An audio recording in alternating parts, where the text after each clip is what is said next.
Got to look for right there. You see KD 51, Caleb DeCarroll, White Bear Lake, Minnesota, 1833. CJ knows he's a CJ's accident injury law. We're hoping for no accidents, no injuries. Watch out for Jackson Blackman on the 18. Here we go. The lights go out. They charge into this fast first turn. Luckily, they're starting about halfway down this front straightaway because the next lap around they will be booking into that hard right. Yeah, Rocco got a great start, and you can already tell he's got his head down. And yeah, Caleb makes the pass in turn one. Caleb knows he can't let Rocco go, that Rocco has the pace, and he probably knows that Rocco wants to break the draft and try to get away. And I'm sure Rocco's going to, you know, try to set behind him and try to make a draft into turn 5 and really use the strength of the Suzuki through the infield and try to make a gap where he's not drafting guys. You see Jackson Blackman right there. He's going for the double break, right? He's looking for them to break the wind just in front of him. He'll slingshot around the outside. Blackman goes into second, possibly. Look at that, Rocco with a good draft. Now Rocco, they're going back and forth. It's just the first quarter lap, and Rocco Landers takes the lead. If he can get away through here and you know, maybe let the guys behind him start dicing it up and pull away. Yesterday, Rocco broke the outright track record at a 27.4. The previous race lap record Jackson Blackman had it at 28.5. Rocco just broke that at a 27.9. So you can see he's definitely trying to, you know, that's 0.6 quicker than the best lap before. Cooper McDonald is the last one in that group, and he said, it's time, but I've got to move up. Here it is right here. Look, he's way up the inside and trying to make a pass from Chris Parrish, and it got pretty tight. Got close, but he's going to lose a little bit of that speed on entry or on exit. But again, he was able to turn it down, pinch off, and still have that drive coming out. I'm looking at Rocco, and he's turning purple best throughout, but at sector 3, it showed white. It was just straight across. It was a 39.0, but when you compare it to a personal best of Caleb DeCarroll, he was 4/10 faster than DeCarroll was in that one sector alone. 4/10 is an eternity, and that's not even your personal best. No, not at all. Not, you know, like I say, that's good close. Move.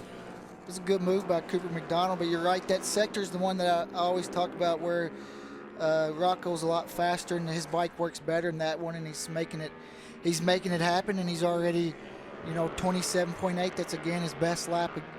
But you can't look at Caleb. Those guys are responding. They're doing 28.0s, which is only a couple tenths behind Rocco, so they're definitely trying not to let him go. Now, can he pull away, though? You want to break away from this pack. You don't want to be in this mix the entire time. Look at Madama. He's caught up with that pack, and now he's battling it out. Jason Madama. Oh, wow. We got somebody down. Is that Jackson Blackman there? It is. Is it the 18? Oh, unfortunately, it is. Blackman is down. He was in third. He was in that lead, or that group. That front group that was just in front of them. And now this battle here is for the last podium spot. Right, so this is for a podium, and you see Tate Hobbs on the 79 trying to get out on the outside on that Suzuki. Cooper McDonald on the Yamaha. What happened, Raj? Just lost the rear end. I'm not sure. You know, most guys lose the front going into that corner, but just looks like maybe he got on the throttle a little soon and just spun it out, basically. Little soon, rear end's a little light in that spot and came around on him. We still have a heck of a battle. Take Hobbs in front of this four-rider quartet. Cooper McDonald, Hayden Schultz, Jason Madama.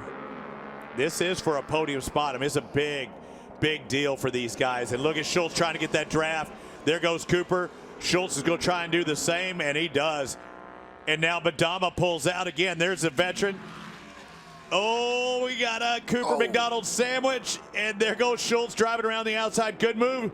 Oh, and you see Cooper not wanting to back out. A good, you know, exit. Luckily, they had that asphalt out there. This battle is going to get a lot more hotter now because it's for the podium spot. Look at Teague Hobbs there up the inside, and almost got into Hayden Schultz. That was a good pass, and it gets tight when you get sucked in there on the draft and you're trying to pass somebody and you get on the apex and then they let off the brakes because they start leaning on you. They want you to get by, but these guys know that this is the podium spot. So 3 wide, crossing over. This is what Twins Cup's all about.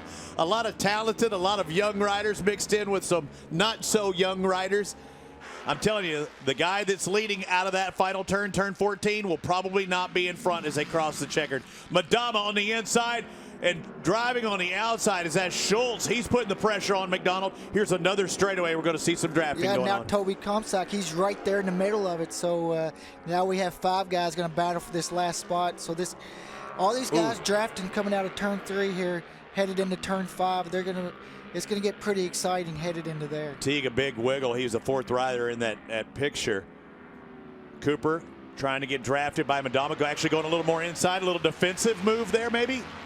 Yeah, if you stay to the left a little bit, the guys can't. I like Schultz around Schultz. the outside. And he's going to get this drive, and you see them both. A couple of riders having to stand up. Oh, what a save by Schultz. He still has time to regroup. That was a good save. Yes, Teague Hobbs takes over position. And now Madama makes a mistake.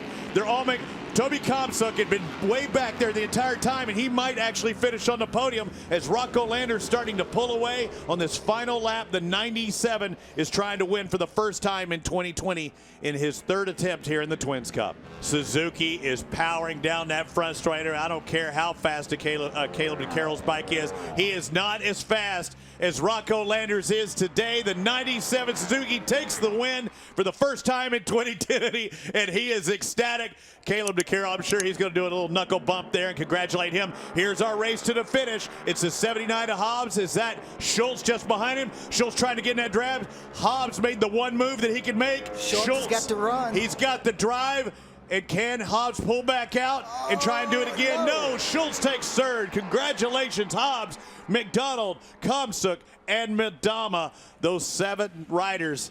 Man, what a run. And it was a battle, and it was just mistakes on that last lap that cost a couple of guys. The final results from race 1. I looked at Rock and said, when are you going to win one of these things? And the cameraman, man, you're being a little abrupt there. I'm like, dude, he understands it. You know, he gets it.